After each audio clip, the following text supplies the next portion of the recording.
Salut à vous tous, bienvenue sur CC Info 91, la chaîne YouTube consacrée aux non-voyants. Présenté par Alain Leclerc, avec Pascal Cusson. Musique de notre ami José Licenciato, qui nous l'offre gratuitement la musique, merci à lui.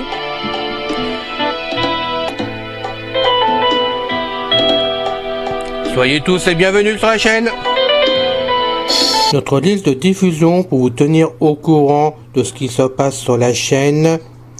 Vous pouvez y aller sur ceci-info91 plus subscribe@googlegroup.com.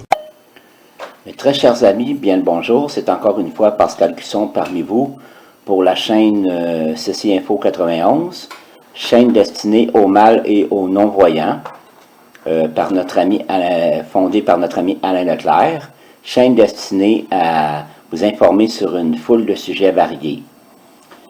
Encore une fois, Alain et moi, nous demandons votre aide afin que, si cela ne vous dérange pas trop, cela prendra que quelques minutes de votre temps, peut-être une ou deux fois par semaine.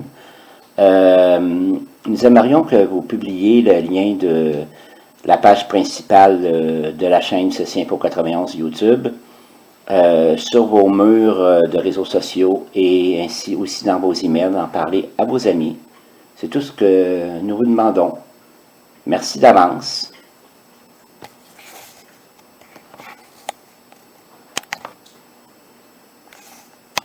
Les 7 merveilles du monde antique. La pyramide de Khéops, partie 12. Recherche de cavités. La pyramide de Khéops, de par ses dimensions et ses propriétés hors du commun, suscite l'émerveillement. De nombreux auteurs arabes ont relaté la découverte du corps du pharaon accompagné de son trésor funéraire. Cependant, les contradictions que l'on peut relever dans ces différents récits sèment le doute sur la véracité de ces témoignages souvent réalisés des siècles plus tard. Cette incertitude, ainsi que la réputation d'inviolabilité de la Grande Pyramide, incite de nombreux archéologues et historiens à rechercher la chambre funéraire qu'ils supposent toujours cachée dans la masse du monument. Cette recherche s'est accentuée ces 20 dernières années, aidée en cela par les nouvelles technologies de mesure et de détection. Aperçu des recherches effectuées avant 1950. 14e siècle. La première véritable recherche de la chambre funéraire remonte à l'an 820 au temps du calife Al-Mamoun qui, selon certains auteurs arabes, y serait parvenu. La divergence des récits n'apporte aucune certitude sur la véracité de cet événement ni sur le lieu précis où aurait été découvert le corps. Selon d'autres auteurs, seul importe la déconvenue d'avoir effectué de grandes dépenses pour ouvrir un tombeau vide. 18e siècle. Bien plus tard, on découvre l'accès situé en haut de la grande galerie et menant à la première chambre de décharge. 19e siècle. Les autres chambres de décharge seront mises au jour au 19e siècle. De nombreuses sapes sont pratiquées par l'ingénieur britannique John Shapering, au mépris des règles de sécurité les plus évidentes. Un énorme puits est creusé dans le sol de la chambre souterraine dans l'espoir de découvrir la chambre funéraire telle que décrite par Hérodote, située sur une île et entourée par les eaux provenant du Nil. Plusieurs sapes sont creusées dans la chambre de la reine et dans la chambre du roi au niveau du sol et du plafond. Toutes ces investigations s'avèrent vaines. La pyramide de Khéops semble avoir livré ses secrets. Les dégâts occasionnés par les méthodes pour le moins brutales des premiers explorateurs entraînent un arrêt des investigations destructrices. Recherche moderne. La première recherche de Gilles Dormion associée à Jean-Patrice Guadin, 1986, la première recherche des architectes français Gilles Dormion et Jean-Patrice Guadin est effectuée en 1986, avec l'aide des services de recherche d'EDF et de la compagnie de prospection géophysique française. Celle-ci effectue des sondages reposant sur la technique de microgravimétrie, et, dans la mesure où ceux-ci sont concluants, doit procéder à des forages permettant des visions endoscopiques. Cette mission consiste à vérifier les hypothèses avancées par les deux Français. Tout d'abord un second couloir dont l'entrée serait située derrière les linteaux de l'entrée nord actuelle et accédant à la partie supérieure de la grande galerie, ensuite des magasins situés de part et d'autre du couloir d'accès à la chambre de la reine et enfin une chambre funéraire située au-dessus du passage au herse précédant la chambre du roi. Les mesures microgravimétriques indiquent des zones de densités hétérogènes au niveau du couloir d'accès à la chambre de la reine, Derrière l'appareillage en croix des murs latéraux. Ces mesures sont suivies de forages qui ne permettent pas la découverte d'une quelconque cavité. Seul du sable très fin est extirpé de ces micro-ondages. Aucun indice ne permet donc de confirmer ni l'une ni l'autre des différentes hypothèses avancées. La deuxième recherche de Gilles Dormion associée à Jean-Yves Verdure, 2000, cette deuxième recherche en est restée à l'état d'étude et d'analyse. Fort d'une expérience de plus de 20 années à scruter et à analyser les particularités architecturales des grandes pyramides memphites, Gilles Dormion est désormais convaincu que le sol de la chambre de la reine dissimule un accès à un niveau inférieur. Son hypothèse repose sur des indices tels que le boyau maçonné situé derrière la niche et le sol excavé de la chambre de la reine. Le sol du boyau maçonné comporte un trou bouché de sections rectangulaires. L'architecte y voit la possibilité d'un passage de corde ou d'un quelconque conduit de manœuvre ayant servi à manipuler une herse de fermeture. En 1986, la microgravimétrie n'a donné aucun résultat positif dans la chambre de la reine. Cependant, des mesures géoradar sont effectuées par la société française Safej en 2000, et les résultats indiquent la présence d'une structure d'environ 1 mètre de largeur, orientée dans le sens est-ouest, et dont le toit se trouverait environ à 3,50 mètres de profondeur. Gilles Dormion propose une tentative de représentation de la structure interne, bien qu'aucune fouille n'ait encore pu être accordée et qu'aucun résultat ne puisse étayer une modélisation aussi nette et précise. La mission japonaise dirigée par le professeur Sakuji Yoshimura, 1987, la mission Yoshimura a comme objectif d'effectuer de nouvelles mesures géoradar. Celle-ci révèle la présence d'une cavité le long de la paroi ouest du couloir d'accès à la chambre de la reine. D'autres mesures géoradar, commandées par Gilles Dormion en cet endroit durant l'année 2000, sont réalisées par la Safej, avec des résultats cette fois négatifs.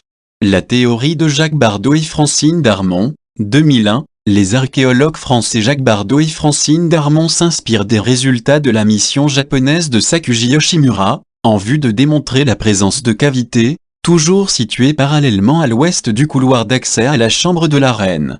Leur analyse architecturale met en évidence la présence anormale de joints croisés horizontaux et verticaux non alternés. Selon eux, ces joints sont faux et constituent des simulacres d'accès perpendiculaires au couloir. De ce fait, les Égyptiens auraient simplement taillé les pierres entrées de scie. Cette théorie est vivement critiquée par Gilles Dormion qui affirme, quant à lui, que les joints ne sont nullement faux mais simplement colmatés avec du mortier.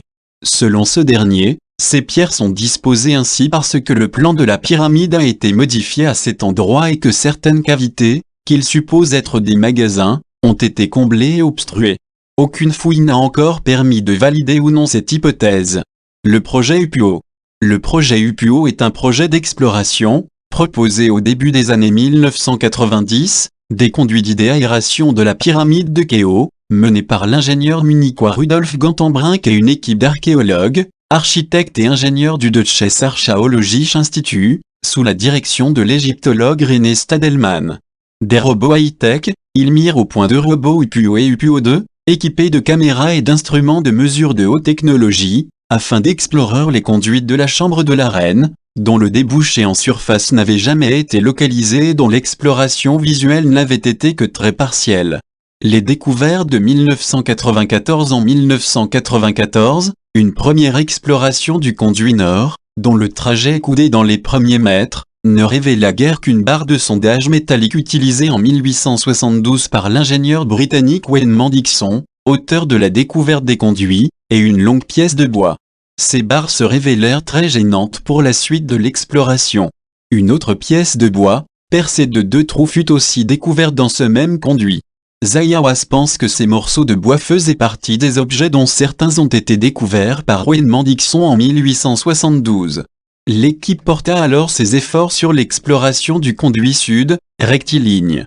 Un cheminement de 63,40 mètres révéla que le conduit était obstrué par une dalle munie de pièces rapportées en métal que l'on a interprétées comme des poignées de cuivre. La poignée gauche, cassée, a été retrouvée gisant sur le sol 2 mètres en avant de la dalle. Des reportages télévisés de cette exploration furent diffusés dans le monde entier.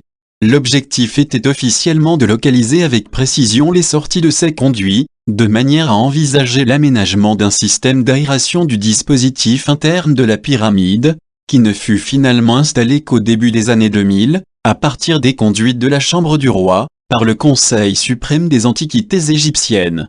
Reprise de l'exploration à partir de 2002, le projet Pyramid Rover c'est le Conseil suprême des Antiquités égyptiennes, sous la direction de Zahi Hawass, qui reprit à son compte l'expérience, en partenariat avec la National Geographic Society qui finança l'entreprise et la création d'un nouveau robot nommé Pyramid Rover. Une exploration en 2002 permit de refaire l'exploration du conduit sud, confirmant les découvertes faites 10 ans plus tôt par la mission UPO et d'Explorer le conduit nord sur toute sa longueur. Zahi Hawass fit part en 2005 de son intention d'Explorer le conduit nord, et éventuellement, de percer la supposée seconde porte découverte dans ce même conduit. Résultat des deux campagnes, ces deux campagnes d'exploration ont donc établi que les deux conduits nord et sud de la chambre de la Reine sont en très forte pente, environ 50 degrés, de section carrée très étroite de 20 cm de côté environ sur toute leur longueur, et qu'ils s'élèvent tous deux jusqu'à hauteur de la dernière chambre de décharge de la Chambre du Roi, se terminant là en cul-de-sac sur deux dalles tout à fait semblables, pourvues de poignées de cuivre. Le projet Pyramid Rover. Le projet Pyramid Rover doit son nom à un robot plus maniable que celui du projet UPO destiné à explorer les conduits dits d'aération de la pyramide de Khéops. Le précédent projet révéla un énigmatique bloc obstruant le conduit sud tandis que le conduit nord restait inexploré. Le directeur du Conseil suprême des Antiquités égyptiennes, Zahi Hawass, donna une suite à l'aventure en faisant appel à la National Geographic Society qui finança le nouveau projet et mit au point un autre robot plus maniable baptisé Pyramid Rover. L'exploration se fit le 17 septembre 2002 et, fait nouveau, fut retransmise en direct devant les caméras du monde entier. Le robot perça un petit trou de 3 mm de diamètre à travers la porte du conduit sud pour ne révéler, 21 cm derrière celle-ci, qu'un autre bloc de calcaire mais brut de taille. Le conduit nord put être exploré. Celui-ci suit un tracé permettant de s'élever à travers la pyramide tout en évitant la grande galerie. À quelques 63,40 mètres de la chambre de la Reine, se trouve également un bloc obstruant le conduit et muni de deux anses en cuivre similaires à celles du conduit sud. Il est fort probable que le dispositif du conduit nord soit similaire à celui du sud. En 2005, Zahi Hawass annonça vouloir collaborer avec l'Université de Singapour afin de percer ce nouveau mystère. Cette même année, son attention se porta sur l'Université de Hong Kong. Il semble que ce projet soit finalement interrompu. La fonction de ces portes fait l'objet de débats, simple cale, porte symbolique que doit franchir l'âme du roi, incarnation du pharaon en dieu Ra pour le puits nord, en dieu Horus pour le puits sud, filmographie Into the Great Pyramid, les mystères de la Grande Pyramide, film produit par la National Geographic Society, 2003. Projet Scampyramid. Scampyramid est un projet franco-égyptien d'étude de l'intérieur des pyramides d'Égypte, conçu et coordonné par l'Université du Caire et par l'Institut IP, Héritage Innovation Préservation, et lancé en octobre 2015,2. Le projet vise à ausculter les constructions antiques grâce à différentes techniques non destructives et non invasives, l'infrarouge thermique qui permet, grâce aux différences de températures observées à différents moments de la journée, de détecter des zones dites d'intérêt et des anomalies de comportement thermique, la myographie qui est une technique de radiographie pénétrante permettant de valider la présence de vide en profondeur grâce aux muons, la numérisation, la modélisation et la simulation tridimensionnelle ou 3D4. Le projet se concentre sur la pyramide de Khéops, appelée aussi Grande Pyramide, et la pyramide de Khéphren à Gizeh, ainsi que deux pyramides situées à Dachour. Les scientifiques espèrent découvrir des structures architecturales internes inconnues, couloirs, chambres. La mission est interdisciplinaire. Elle mêle les regards d'artistes, d'ingénieurs et de scientifiques. La première étape des travaux a donné lieu à une exposition au Palais des Beaux-Arts de Lille en décembre 2016. Le 2 novembre 2017, la mission Scampyramid a annoncé, par une publication dans la revue scientifique Nature, sa troisième découverte, un vide gigantesque dans la Grande Pyramide, qu'elle a nommé Scampyramid Big Void. Découvert 2016. Le 15 octobre 2016, sont annoncées les premières découvertes de vides inconnus par l'équipe Scampyramid grâce à la technique de la myographie et de l'analyse des anomalies thermiques. Il s'agit d'une cavité située sur l'arête nord-est et d'un vide situé derrière les chevrons de la face nord de la pyramide de Khéops, au-dessus du couloir descendant. 2017 La mission Scampirami continue ses investigations myographiques afin d'en savoir davantage sur le vide situé derrière les chevrons de la face nord, désormais appelé Scampirami North Face Corridor, SPNFC. D'autres émulsions sensibles aux muons sont positionnées le long du couloir descendant et dans le percé d'Al-Mamoun. La présence de ce vide est à nouveau confirmée par ces nouveaux points de vue et ses caractéristiques sont affinées. Le SPNFC se situe entre 17 et 23 mètres à partir de la base de la pyramide et entre 70 cm et 2 mètres de la face nord. Son orientation est horizontale ou inclinée vers le haut. Sa forme est celle d'un couloir. Le 2 novembre 2017, l'équipe Scampirami publie dans la revue scientifique Nature sa troisième découverte qu'elle nomme Scampirami Big Void. Cette publication fait état de la découverte d'un vide gigantesque, jusque-là inconnu, au cœur de la pyramide de Khéops, dans une zone circonscrite, à l'aplomb de la Grande Galerie. Ce vide considérable est d'un volume comparable à celui de la Grande Galerie, long d'au moins 30 mètres. Sa taille a souvent été comparée dans la presse à celle d'un avion moyen courrier. Cette découverte a été confirmée de façon indépendante par 3 institutions scientifiques internationales. Chacune d'entre elles a utilisé une technique de myographie différente et à partir de points d'observation différents, de points d'en vue dans la chambre de la reine et aussi de l'extérieur devant la face nord. Cette découverte a été confirmée, pour chaque observation, à un niveau de certitude supérieur à 5 sigma. L'équipe Scampirami reste toutefois prudente sur la nature architecturale du Big Void. Les 3 institutions scientifiques spécialisées en physique des particules ont travaillé de manière indépendante les unes des autres et chacune a utilisé une technique de myographie différente et complémentaire. L'université de Nagoya, Japon, plaqua émulsions argentiques sensibles aux muons, dans la chambre de la reine. High Energy Accelerator Research Organization, quai, Archives, Japon, scintillateur électronique, dans la chambre de la reine Commissariat à l'énergie atomique et aux énergies alternatives, CEA, Université Paris-Saclay, télescope à muons, à l'extérieur, devant la face nord de la Grande Pyramide. 2019-2023 Dans un contexte marqué par la pandémie de Covid-19, des nouvelles campagnes de mesures reprennent progressivement, à partir de 2019, afin de déterminer plus précisément la nature des cavités découvertes dans la pyramide de Khéops. Entre 2019 et 2020, 3 nouveaux télescopes détecteurs de muons ainsi que des plaques d'émulsion sont placés à différents endroits dans la pyramide, dans le couloir descendant et dans la percée d'Al-Mamoun, sous la cavité SPNFC. Après des temps d'exposition de quelques centaines de jours, les résultats confirment l'existence de la cavité et permettent de décrire sa position et ses dimensions. Il s'agit d'un couloir quasiment plat, presque aligné avec le couloir descendant situé en dessous, dont les dimensions sont estimées à environ 2 mètres par 2 mètres et d'une longueur d'environ 9 mètres, directement derrière les blocs de calcaire formant le chevron visible de l'extérieur. Le chevron n'était pas visible à l'époque de la fin de la construction de la pyramide, et fut progressivement mis à jour au Moyen Âge.